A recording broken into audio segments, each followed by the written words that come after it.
It was supposed to be a routine delivery day, but little did I know that my Amazon package would set off a chain of events that would leave me questioning my sanity. My Karen neighbor stole my Amazon package, 'cause it looks like a bomb. Here's how it all went down. It was a typical Thursday morning, and today was the day my Amazon delivery was supposed to arrive. The package wasn't just any old thing, it was a limited edition vintage-style clock. I'd seen it online, and just knew I had to have it. Took me a few months of setting money aside to finally click purchase. Anyway, as I was midway through my morning coffee ritual, my phone buzzed. The notification read, "Your Amazon package has been delivered." I scurried to the front door, imagining my new purchase. But when I swung the door open, ready to welcome my new clock, I was met with a puzzling sight. There was nothing. No box, no clock, nada. Just my empty porch and the feeling of now what? As I was scanning the vicinity for any signs of my package, the voice of Karen pierced the morning air. "Oh, looking for this?" She dangled my Amazon package with a smirk. "Thought I'd do everyone a favor and check it out first, for safety reasons." "What? Why would you take my package, Karen?" I said, my annoyance growing. She looked at me as if I was the clueless one. "Your package was ticking. Anyone with common sense would know that's suspicious." I blinked in disbelief. "Ticking? It's a clock, Karen." She raised an eyebrow. "Oh, really? A clock?" Because from the shape and sound of it, it felt like a bomb. "Do you think I'm stupid?" Honestly, I wanted to say yes, but instead I took a deep breath. "Look, I ordered a vintage-style clock. You know, like the ones that tick loudly? I've been waiting for it for weeks." Karen folded her arms, clearly not convinced. "With everything going on in the world and you order something that sounds like a bomb? Real smart." I could feel my face heating up with frustration. "Can I just have my package back, Karen?" She hesitated, still gripping my package as if it was evidence in a crime scene. "I don't know. Maybe I should call the police, just to be sure." At this point, a few neighbors had come out of their homes, curious about the commotion. It looked like this was turning into a full-blown Karen spectacle, and I needed to get my package back before things got even more out of hand. I tried to keep my cool. "Can I have my package back, Karen? It's just a clock." Karen looked at me suspiciously. "A clock that looks like dynamite? Why would you order something like that?" Rolling my eyes, I replied, "Because it's cool, Karen. It's vintage. A decorative piece." We were drawing a crowd now. Other neighbors had come out, probably attracted by Karen's dramatics. "You can't fool me," she sneered. "I've watched enough shows to know what a bomb looks like." I was losing my patience. "Open it. You'll see it's harmless." Karen, ever the performer, decided to make a show of it. She carefully opened the package, taking out the clock and holding it up for everyone to see. "See? A bomb!" A neighbor, Joe, chuckled. "That's a clock, Karen. I've seen those on TV. They're retro." Karen, realizing she'd made a fool out of herself, handed over the package. "Well, it's ugly and dangerous looking. You should be careful what you order online." I chuckled. "Thanks for the advice, Karen. Next time, leave my packages alone." Walking back to my house, Joe gave me a sympathetic pat on the back. "You know how Karen is, always looking for drama." As I set up my new clock on the mantle, I couldn't help but laugh. It was just another day in the neighborhood with crazy Karen around.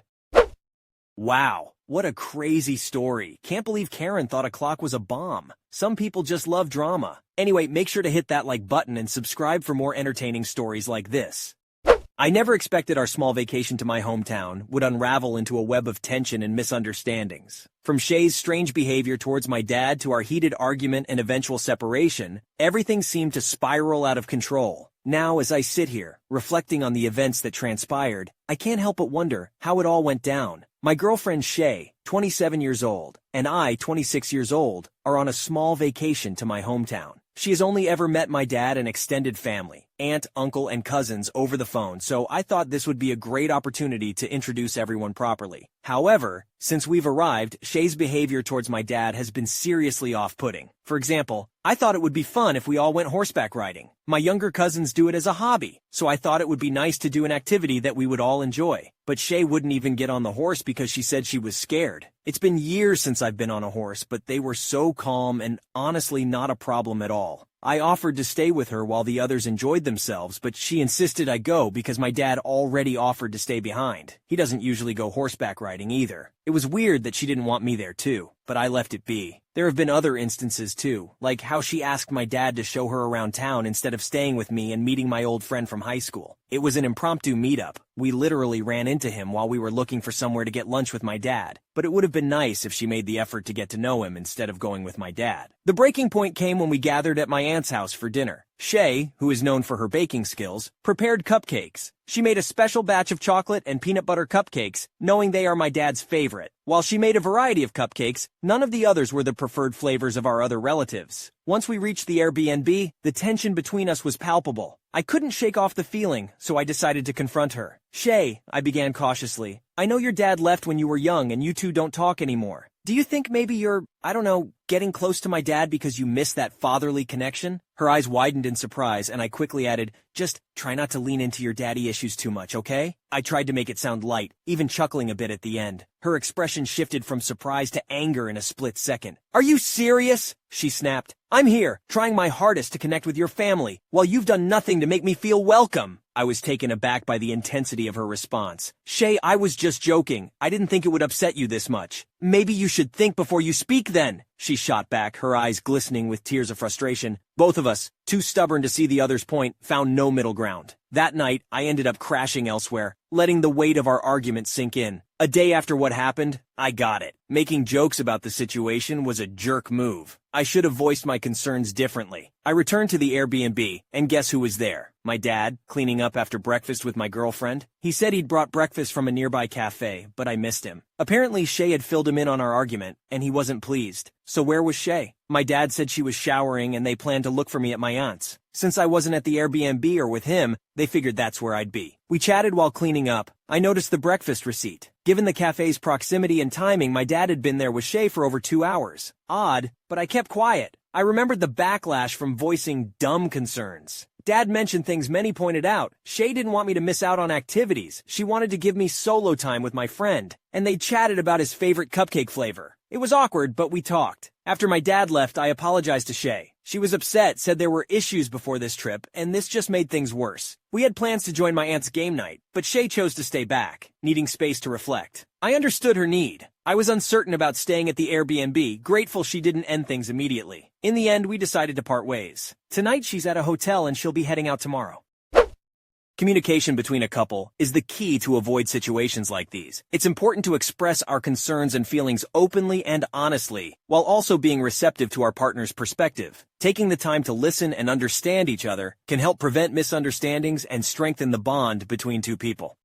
I never expected my husband to question my qualifications, especially after all the hard work I put into earning my minor in digital forensics. But little did he know, my determination was about to lead me down a path that would prove him wrong. Here's how it all went down. During my senior year of university, I put in a lot of effort and came very close to completing a minor concentration in digital forensics. I decided to pursue this because I've always had a knack for technology, which my family was not surprised about. To provide some background, my husband was my fiancé until March of this year, and we welcomed our baby in May. From August to May, he started a new career as an engineer and had a long commute of 1 hour each way. Eventually, he found a job closer to us, but during this time, he was rarely home with me. When I enrolled in the cybercrime course, it was a relatively new program, and I had no idea what to expect. In fact, I was one of the first students to ever receive this concentration. Here are some examples of the classes I took. Top Tech/Crime/Victimization, Introduction to Digital Forensic Cybercrime, Advanced Digital Forensic Cybercrime, Foundations of Cybersecurity, Computer Information Networks, Introduction to Databases and Information Technology, and Systems Thinking Theory in System Integrations.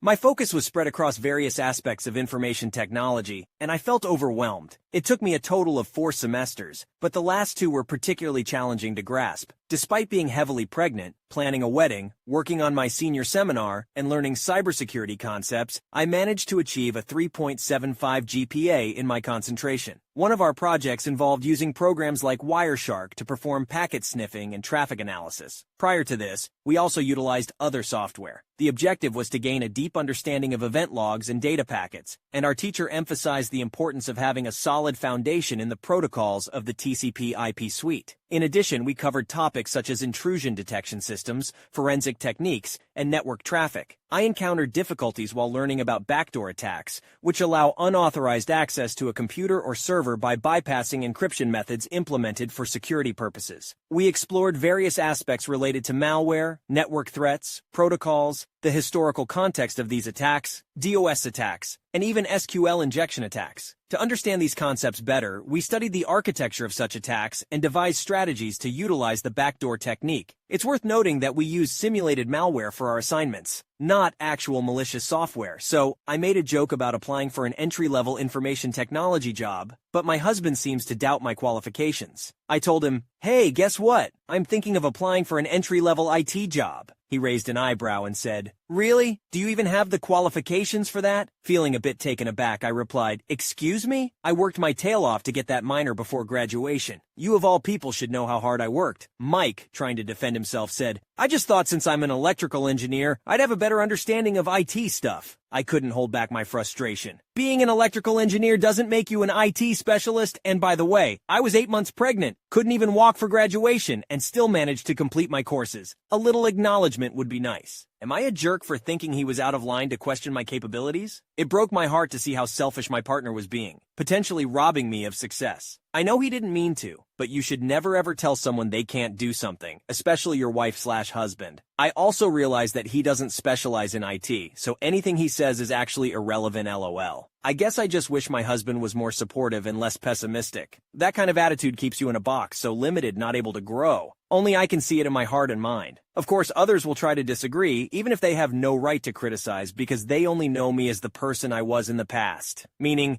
he won't be able to see me thrive in this field until I finally am actively thriving.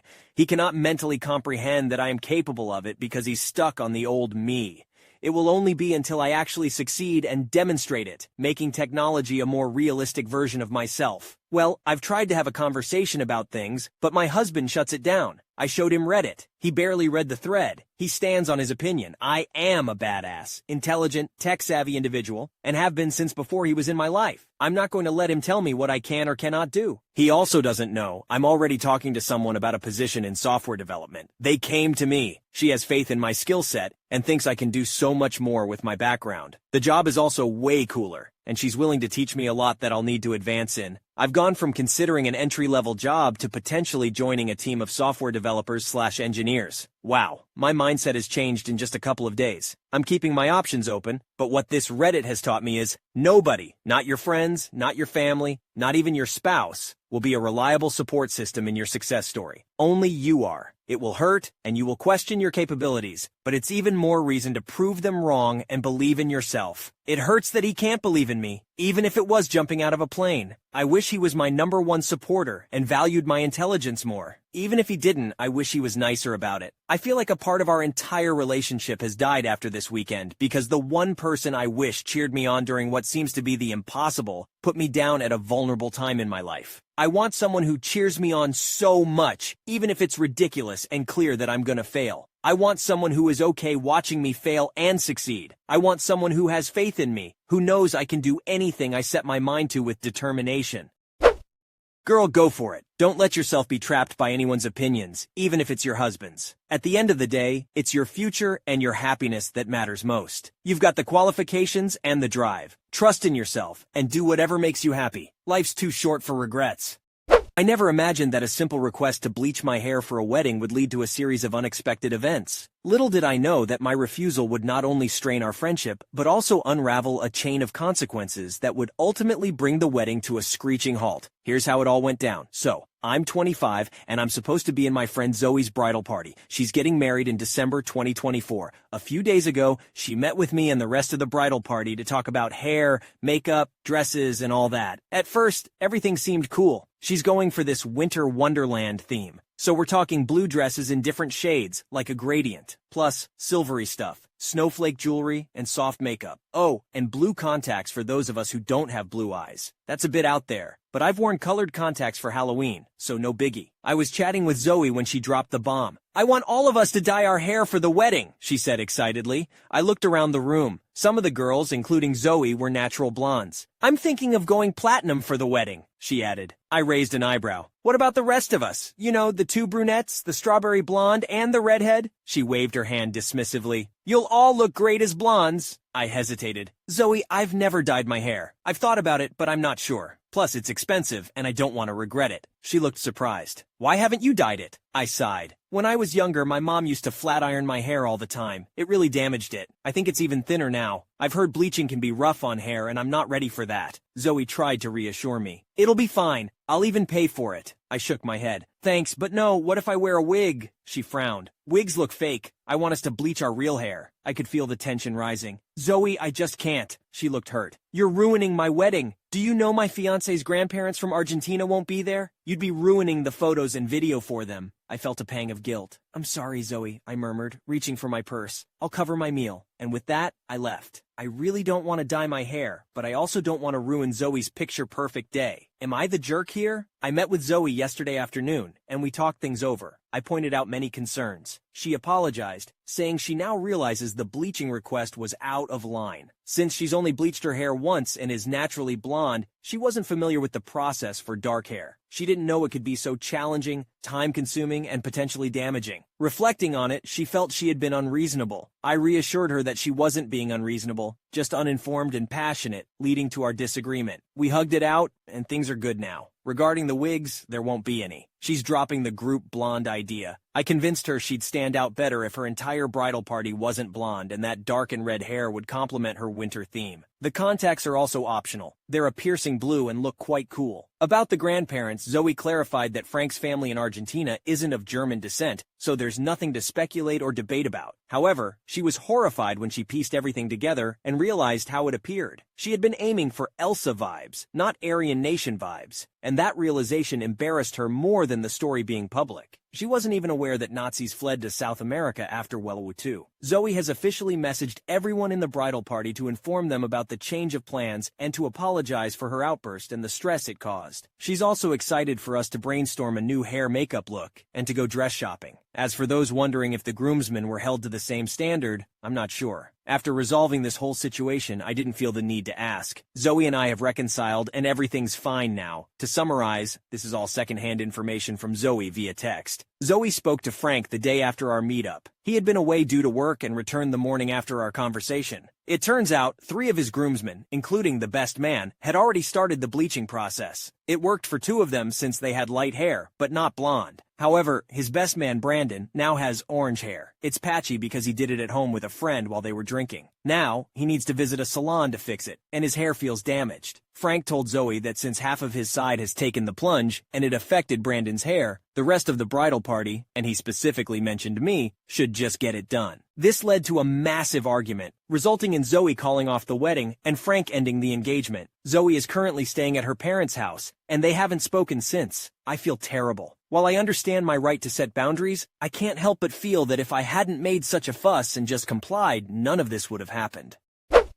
Totally get where you're coming from. It's wild how some folks get super carried away with their wedding ideas and then get all bent out of shape when others aren't on board. Everyone's got their boundaries, and it's super important to stick to what feels right for you. Always okay to speak up and stand your ground. After all, it's just one day, but the memories and choices last forever. If you enjoyed today's stories, check out the other videos on your screen now. Submit your own stories at you'rethejerk.com. Subscribe now or you're definitely the jerk.